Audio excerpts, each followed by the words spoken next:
आज हम तुम्हें फूल के बारे में बताएंगे, पुष्प है ना। देखिए ध्यान से, ये पुष्प है,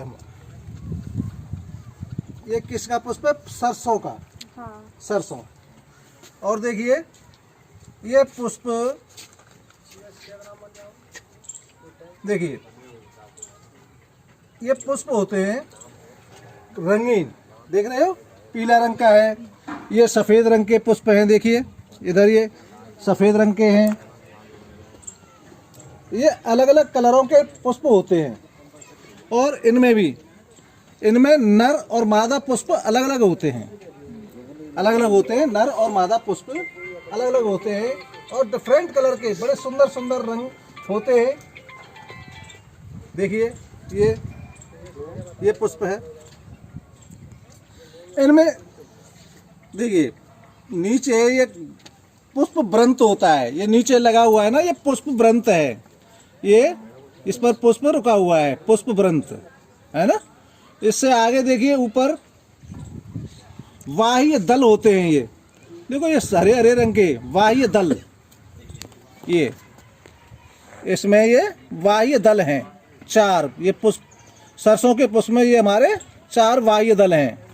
और ये पीले रंग के हैं, ये हैं दल।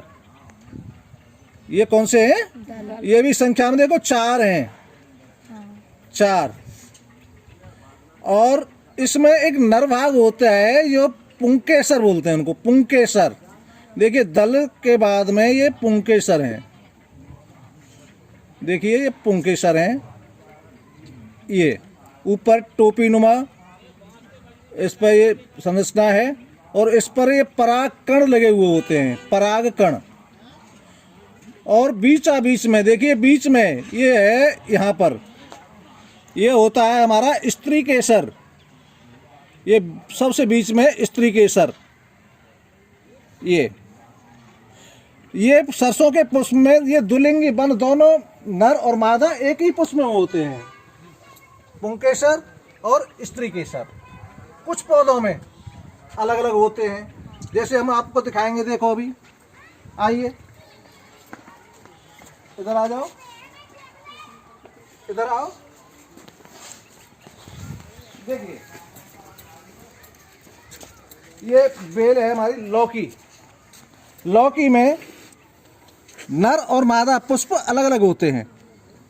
देखिए ये नर पुष्प है, ये हमारा नर पुष्प है, और ये मादा पुष्प है। नर पुष्प के जो पराग कण हैं, देखिए इसका सफ़ेद रंग है ना, कीट पतंगे आकर के इस पर बैठेंगे तो ये पराग कण, इसमें देखो ये पराग कण इस पर लगे हुए हैं, जो पुंकेसरों पर, ये अपने पंखों के उसमें उलझा करके, चींटियाँ हैं, कीट पतंगे हैं, आकर के लेकर के फिर ये हमारे स्त्री केसर जो नर मादा भाग है वहाँ पर आकर के निषेचन की प्रक्रिया पूरी कराते हैं, और वहीं पर एक फल का निर्माण हो जाता है। तो ये अलग अलग होते हैं। देखिए इसी प्रकार से ये हमारा लौकी का फल बन रहा है, और देखो बड़ा फल ये रहा, ये लौकी इस प्रकार से मादा भाग पर लौकी बन जाती है। ये हमारी निषेचन की प्रक्रिया पूरी होती है पुष्पों के द्वारा। ठीक है, समझ में आ गया। तो इस कुछ पौधों में नर और मादा पुष्प अलग अलग होते हैं, जैसे हमारा लौकी है, तोरई है, और कुछ एक ही में होते हैं, जैसे सरसों का फूल होता है ना, उसमें नर और मादा दोनों एक ही पुष्प में होते हैं। उनमें परागकण स्त्री केसर पर जाकर हो जाते हैं, वहाँ पर निषेचन क्रिया होती है और वहीं पर बीज बन जाते हैं। ये क्रिया हमारी इस प्रकार से पुष्प के अंदर होती है, निषेचन की प्रक्रिया। ये पुष्प के हमारे भाग हैं, आपको बता ही दिया है ना। पुष्पव्रंत, बाह्य दल, दल, पुंकेसर और स्त्री केसर। ठीक है, ये हमारे पुष्प के भाग होते हैं, और इस प्रकार से हमारा एक पुष्प का पूरा चैप्टर पूरा होता है। अभी हमने आपको बाहर अपने स्कूल के बगिया में कुछ पौधों के पुष्पों के बारे में बताया था, वो हम अभी आपको ब्लैक बोर्ड पर वही समझाएंगे। देखिए अच्छी प्रकार से ध्यान से देखिए। हाँ देखिए, अभी हमने बताया था ना, ये जैसे सरसों का पौधा है, इस पर ये पुष्प लगे हुए हैं पीले कलर के, है ना। अब पुष्प के बारे में ही आप देखिए, पुष्प के कौन कौन से भाग होते हैं, वहां बताया था ना। पीले रंग के जो बड़े बड़े हैं, ये हमारे ये दल पुंज होता है, दल। उसके नीचे यहां पर नीचे लगे हुए थे, जिनको बताया था मैंने, वो बाह्य दल होते हैं। ये 4 बाह्य दल नीचे लगे रहते हैं, ये हरे रंग के होते हैं। और इनका कार्य, क्योंकि जो पुष्प के अंग कोमल होते हैं ना, इनकी रक्षा करना, और नीचे लगे रहते हैं। और दूसरी बात, ये प्रकाश संश्लेषण की क्रिया को भी करते हैं। और इसके बाद में ये दल थे, ये कीट पतंगे, इनको आकर्षित करने का इनका कलर अलग अलग होते हैं, हर पौधे में अलग अलग कलर के होते हैं। अब ये पौधे, सरसों के पौधे में ये पुष्प है हमारा, दोनों लिंग द्विलिंगी होता है। इसमें दोनों लिंग एक ही पुष्प के अंदर होते हैं, स्त्रीलिंग और पुल्लिंग। स्त्रीलिंग, पुल्लिंग में देखिए पुंकेसर है, ये पुंकेसर जो मैंने वहां बताया था, पुंकेसर। इस पर ही परागकण पीले कलर के लगे होते हैं। और ये पुंकेसर में परागकण है, जो कीट पतंगे होते हैं, चींटियां होती हैं, इनके द्वारा या हवा के द्वारा किसी प्रकार से वो परागकण, जो स्त्री केसर जो है, जो हमारे तो इसी पुष्प के अंदर है, जो द्विलिंगी है, तो इसके यहाँ पर वर्तिकाग्र पर आकर के लग जाएंगे, तो इसकी निषेचन क्रिया पूर्ण होगी। और देखिए, परागकण ये हमारी मादा भाग है, स्त्री केसर।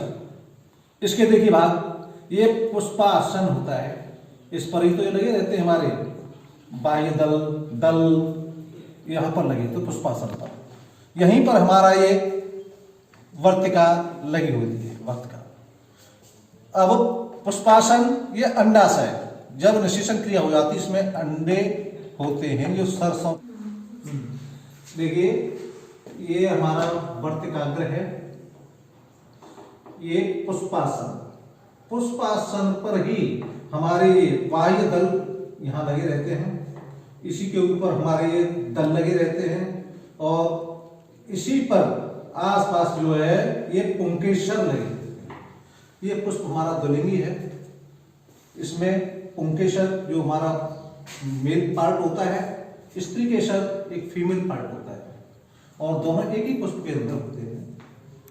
तो निषेचन क्रिया हमारी जो होती है पुष्प के अंदर, जो एक ही पौधे के अंदर हो जाती है, या तो इसके परागकण इसी पौधे के या इसी पुष्प के, इसी पुष्प के अंदर ही हो जाएगी, या इस पुष्प के परागकण किसी दूसरे पुष्प पर जाकर के ये निषेचन क्रिया पूर्ण होती है। निषेचन यहाँ से जो परागकण है, ये इस वर्तिका पर आकर लग जाते हैं, और यहाँ पर ये निषेचन क्रिया पूर्ण होती है। तो यहाँ पर अंडाशय है, इसमें ही हमारे जो बीज बनते हैं, सरसों के बीज, इसी नर भाग में बन जाते हैं। ये हमारा स्त्री केसर मादा भाग है। तो ये हमारे पुष्प के ये भाग होते हैं, जो कि एक, और बहुत से पौधों में नर भाग अलग होता है और मादा भाग अलग होता है, जो भी हमने वहां पर बताया था आपको। वहां पर देखिए लौकी का था, उसमें क्या है कि जो नर भाग होता है उसमें पुंकेसर होते हैं, और परागकण किसी कीट पतंगे या उसके द्वारा इस तरीके से दूसरे पुष्प पर जाकर के वो निषेचन क्रिया को पूर्ण कराते हैं। वो 2 भागों में होता है, और दूसरी पुष्प पर होता है। ये हमारे एक ही पुष्प के अंदर है दोनों भाग, स्त्री केसर और पुंकेसर, एक पुष्प के अंदर ही है। तो ये हमारी निषेचन की क्रिया होती है। ये पुष्प के भाग हैं, जो कि एक पौधे के अंदर ये सारी निषेचन क्रिया का।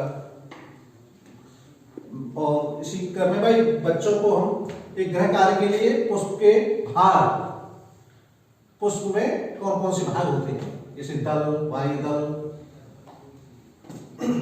पुंकेसर, स्त्री केसर, ये सभी आप घर पर चित्र बना करके लाएं, और इनके कार्य भी बताए, निषेचन क्रिया किस प्रकार से होती है, ये सब आपको गृह कार्य में दिया जाता है।